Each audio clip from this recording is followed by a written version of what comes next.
Elle te fait des sourires, elle te fait des compliments, d'accord? C'est très... Est-ce que cette fille, elle est faite pour moi, oui ou non?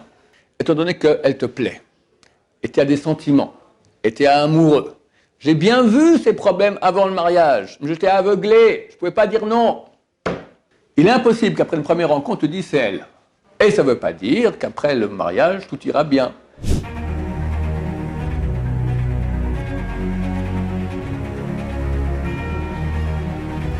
Ce shiur est dédié pour l'élévation de l'âme de Charlie Salomon Seban Ben Yaakov, de mémoire bénie. La question de Yehuda.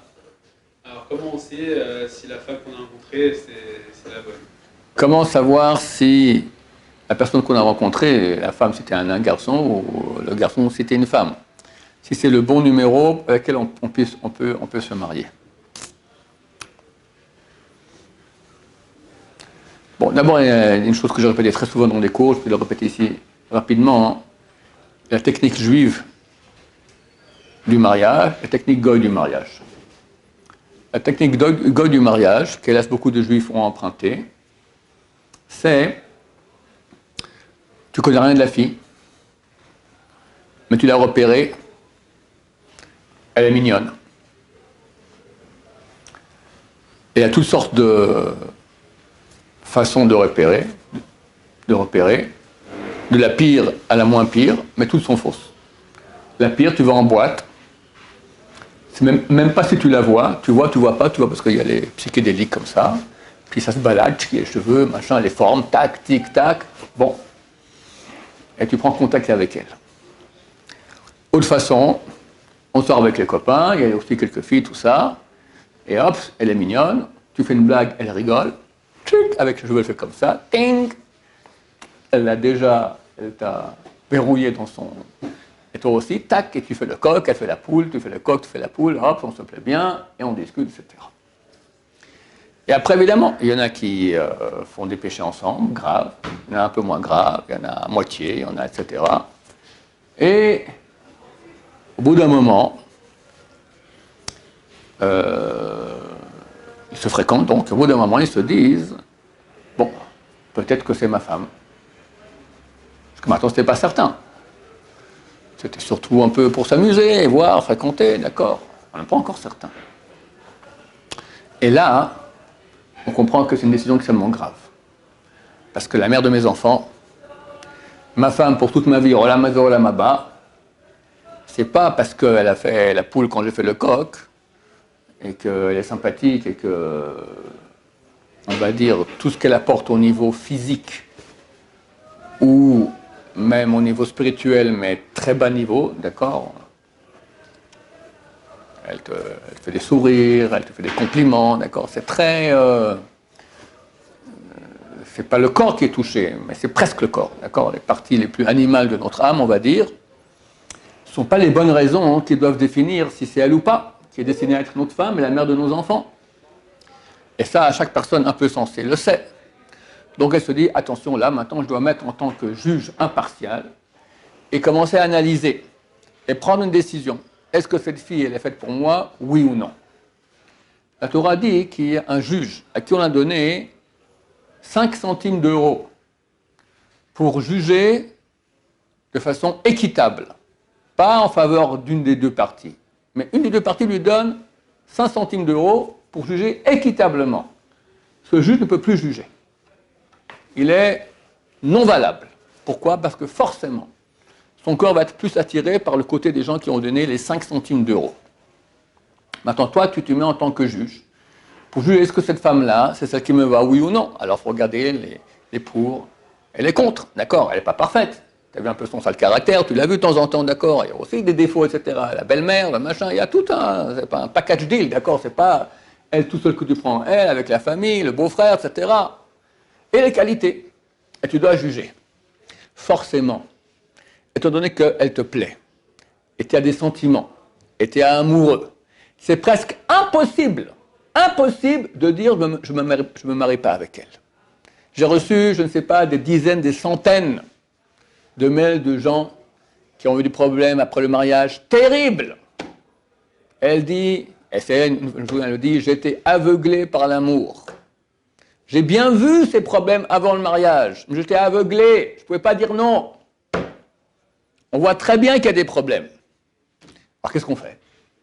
Alors de façon, c'est exactement comme le juge, d'accord, de façon assez bizarre, vu qu'on n'est pas capable de dire non, ça va être un déchirement terrible, alors on prend les qualités petites qu'il y a et on les fait monter, monter, monter, monter, monter.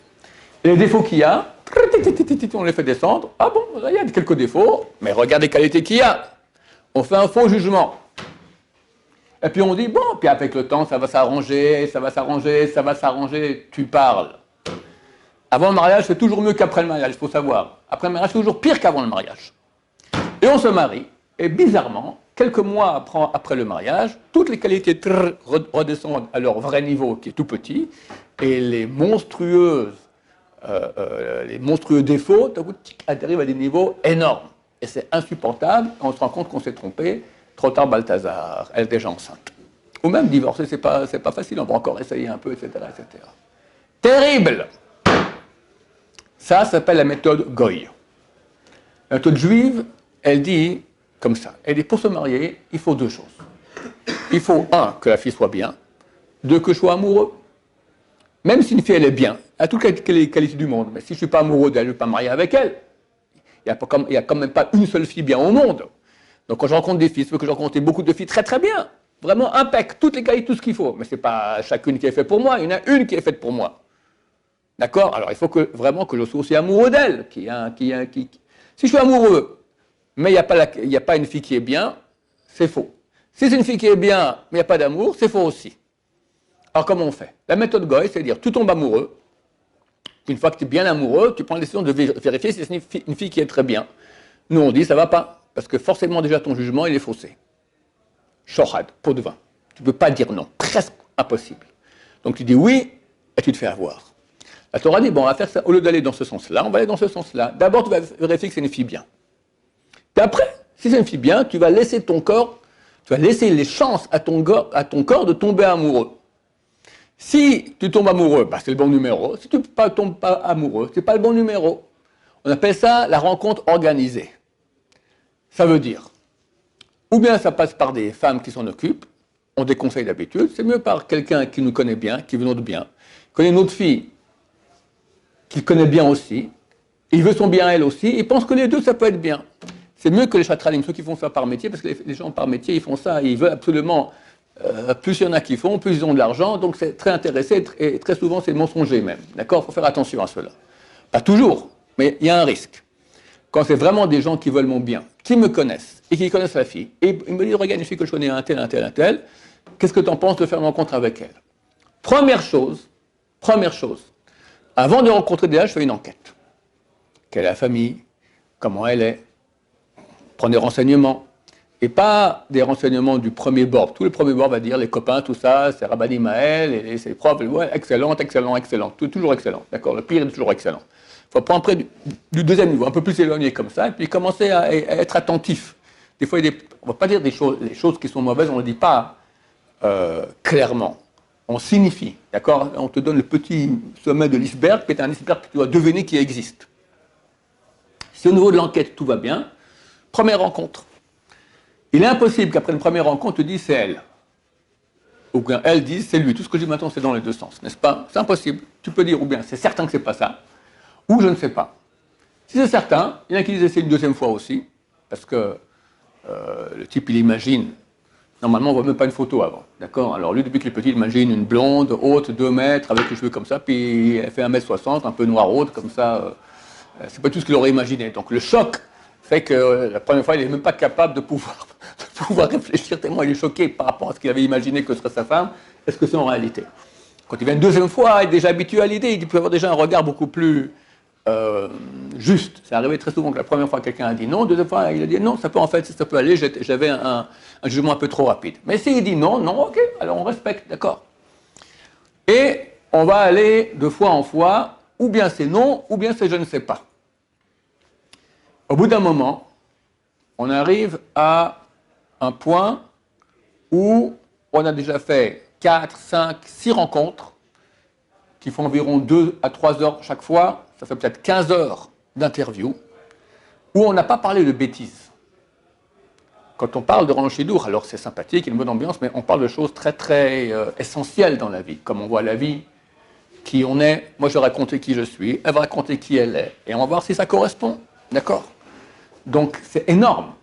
15 heures parler sur soi et entendre sur quelqu'un d'autre des choses qui sont essentielles, des choses pas futiles, c'est-à-dire que tu connais très très bien la personne. Tu connais sa vie, tu connais ses parents, tu connais toute son histoire, ses frères et sœurs, tu connais énormément sur elle. Dès lors, tu peux déjà commencer à juger, est-ce que ça correspond ou pas? Maintenant, si ça ne correspond pas, on arrête. Ça correspond, alors on attend quoi? Le feu vert du bon Dieu. C'est quoi le feu vert du bon Dieu? Un sentiment.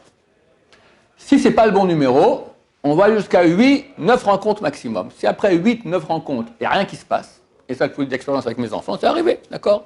Le garçon n'est pas beaucoup de mes filles, j'ai plus de filles que de garçons, avec un garçon, 7, 8, 9 rencontres, tout va très bien, mais on sent rien. On arrête. Bon, très bien, c'est un bon garçon, mais ce n'est pas le bon numéro. Il faut qu'il y ait le deuxième aspect aussi, l'amour. Normalement, au bout de 4, 5, 6, d'abord ça arrive à peu près cela, rencontres, c'est le bon numéro. Pas un petit amour. Au début, ça commence un peu, puis après, ça devient un feu. D'accord? C'est clair que c'est ça. Et des fois, j'ai eu des élèves aussi. Il vient me voir, 5e rencontre, ouais, je sais pas, tout. Elle fait encore une 6e. Il rentre après 6e. C'est ça, je veux dire. Il était complètement mort, d'accord, au niveau sentimental, et après 2 heures de rencontre, déjà, il est chaud comme un feu ardent. Donc, s'il y a les deux qui sont là, on a gagné il y a l'amour, et Dieu t'a vérifié auparavant, de façon rationnelle, bien, que c'est une fille bien. Alors, qu'est-ce qui te manque? Il ne manque plus rien. Et on se marie. Alors, quand on vérifie, qu'est-ce qu'on regarde? Alors, en tant que garçon, ce qu'il faut voir chez la fille, première chose, gentillesse. Les midotes. Une femme doit être gentille, agréable, sympathique. Ensuite, bien sûr, le niveau de Yerusha Shamayim, le niveau qu'on soit au niveau religieux, du même niveau. Quand il y a un déséquilibre au niveau religieux, c'est la recette numéro 1 pour les problèmes de Shalom Bayit. Parce que si elle est à la mer, toi tu aimes la montagne, elle veut des rideaux jaunes, toi tu veux des rideaux verts, tu aimes la viande, elle aime le poisson, on pourra toujours s'arranger, c'est pas si grave. Mais s'il y a un déséquilibre au niveau religieux, vu que c'est Dieu qui a ordonné, et un veut plus que l'autre, celui qui veut plus, il est très embêté. Comment maintenant je peux faire moins alors que c'est la parole de Dieu? Je ne peux pas faire un rabais sur la parole de Dieu. Et l'autre qui est moins, il dit, il me fait pression que cette religion, je déteste, j'en ai marre, etc. D'accord? C'est un terrain pour des problèmes Shabbat idéal, d'accord? Donc c'est très important qu'il y ait le même niveau et les mêmes ambitions pour la suite. Des fois, on fait on va dire quelqu'un qui est religieux tiède, d'accord? On le marie avec un Baal Tchouva. Disons que lui était non religieux, maintenant il vient de revenir, donc ça va, il n'est pas trop, mais c'est une très grande erreur. Pourquoi? Les Baal Tchouva d'habitude sont extrêmement motivés et montent comme une flèche. Alors au début, il est moins que la personne qui était tiède, mais après il monte, et ça devient insupportable. Parce que lui, il est émette, il a tout quitté pour l'amour de la vérité. La personne qui est tiède, elle connaît ça depuis qu'elle est petite, elle vit dans ce monde religieux un peu, pépère, et c'est insupportable pour elle de faire plus. Il y a eu des couples comme ça que je connais, d'accord? C'est terrible jusqu'à aujourd'hui. Terrible. Il faut mettre des Baal Tchouva, si possible, tout ça je dis a priori, d'accord? Si possible, des Baal Tchouva avec Baal Tchouva, des non-Baal Tchouva avec non-Baal Tchouva, les tièdes avec les tièdes, les chauds avec les chauds. Pour le garçon, il faut que le garçon ait des bonnes midotes aussi, soit pas trop coléreux, pas coléreux du tout si possible, d'accord? Responsable, pas un magouilleur, quelqu'un qui on peut faire confiance. Il y a beaucoup de menteurs, c'est un problème quand la femme elle voit que son mari ment, c'est insupportable, toute la confiance part. Voilà, s'il a de bonnes méthodes, il est responsable, il est droit, il est gentil, c'est ça qu'on regarde. Le physique, un minimum. Quand il y a 30 ans, un de mes élèves était fiancé et Rab Chaim Kanievski est venu, il a fait une visite surprise à la yeshiva, d'accord? C'était encore au temps où il était encore jeune, il a fait une brite dans le quartier et Rav lui a dit tiens, il y a une nouvelle yeshiva française, allez voir. Donc du coup, Rab Kanievski il a atterri comme ça à la yeshiva.